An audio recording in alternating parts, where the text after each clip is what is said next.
Hey hi. IPO நான் 2 apply பண்ணிட்டேங்க. ஆக்மெண்ட்டும் ஹைடெக்கும் எனக்கு அப்ளை பண்ணிட்டேன்.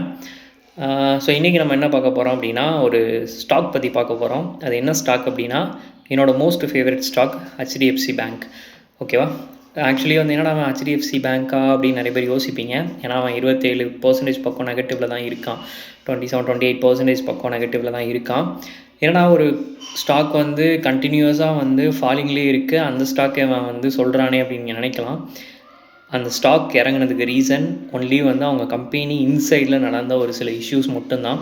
அதாவது சிஇஓ ரிசைன் பண்ணதாக இருக்கட்டும், இன்டர்னல் அலிகேஷனாக இருக்கட்டும், அதனால மட்டும்தான் அந்த ஷேர் இறங்கியிருக்கே தவிர, பட் அந்த கம்பெனியோட க்ரௌத் இப்போ வரைக்கும் குறையவே இல்லை. நியூ கஸ்டமர்ஸ் நிறைய வந்துட்டு தான் இருக்காங்க. அதோடய ஃபண்டமெண்டல்ஸுமே வந்து சூப்பராக இருக்குது.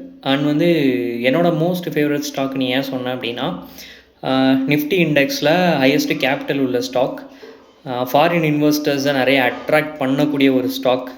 ஓகேவா? ஸோ அந்த ஸ்டாக்கோட கேபிட்டல் அதிகம். ஸோ அதனால் என்னோடய மோஸ்ட் ஃபேவரட் ஸ்டாக். நான் என்னோடய போர்ட்ஃபோலியோவில் ஹெச்டிஎஃப்சி பேங்க்கை நான் ஆட் பண்ண தான் போகிறேன். ஏன்னா நல்ல டிஸ்கவுண்ட் ப்ரைஸில் எனக்கு கிடச்சிருக்கு.